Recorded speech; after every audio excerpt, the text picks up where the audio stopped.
Disappointment on the wildcard has continued in Gameweek 31 so far, after no-shows from Erling Haaland and Bukayo Saka, with everything now riding on Thursday's matches where 7 players are in play.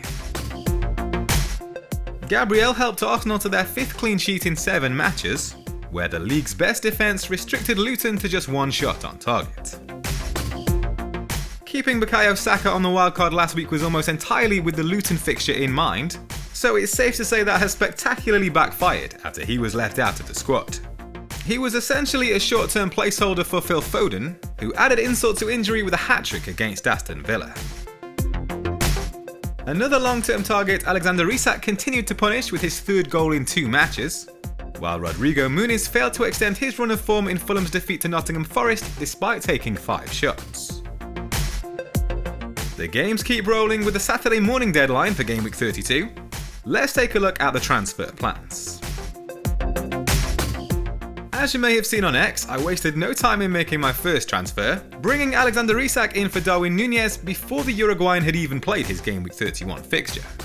That might seem hasty, but it was always my plan to make that switch after Darwin's 2 home fixtures, with a free hit to get him back for his double Gameweek 34.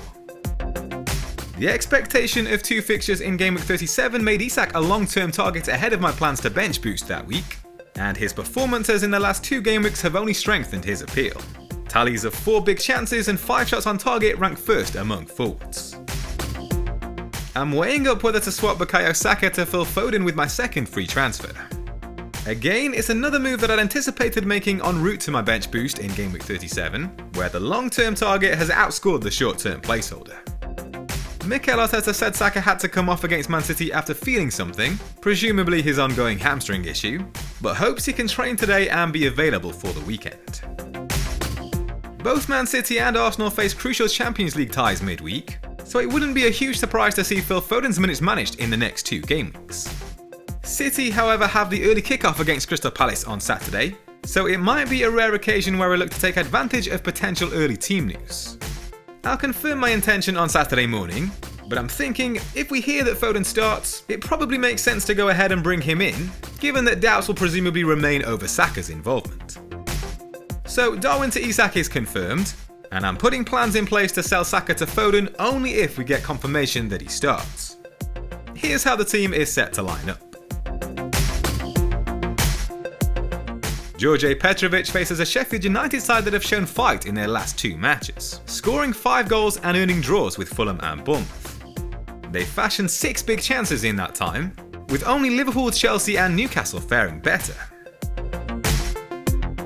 Since returning from injury in Gameweek 28, Pedro Porro has delivered 21 crosses. Only Alfie Doughty has attempted more among defenders. Nottingham Forest are without a win in 5 away matches, scoring 6 goals. Only Everton and Crystal Palace have managed fewer.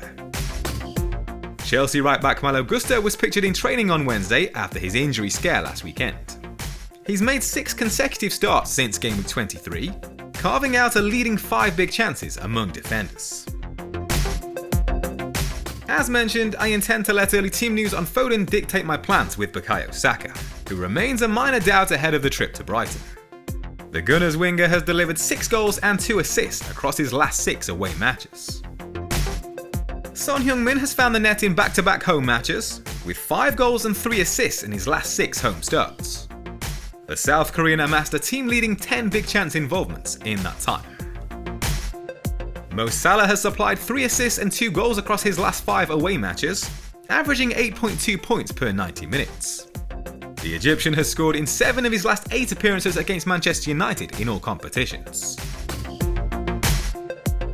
Fulham's Rodrigo Muniz has found the net in each of his last 4 home matches, accruing 6 goals and 1 assist to average 11.3 points per game. Injury-hit Newcastle have lost 7 of their last 9 away matches, where no side have shipped as many as their 24 goals. Erling Haaland was given the night off on Wednesday, but it wouldn't come as a surprise to see further reduced minutes against Crystal Palace ahead of a big game against Real Madrid in midweek. The Eagles have kept just 1 clean sheet since Gameweek 12, conceding 22 goals in 10 matches, with only Luton, Newcastle and Fulham shipping more. Rivaling the Norwegian for captaincy are Son Heung-min and Cole Palmer. The Chelsea talisman has hit double figures 5 times since Gameweek 20, bagging 7 goals and 5 assists in 9 outings. His average of 9.2 points per game in that spell ranks top among all players with a minimum of 200 minutes played. Sheffield United have conceded an astounding 19 goals across their last 4 home matches, 10 more than any other side.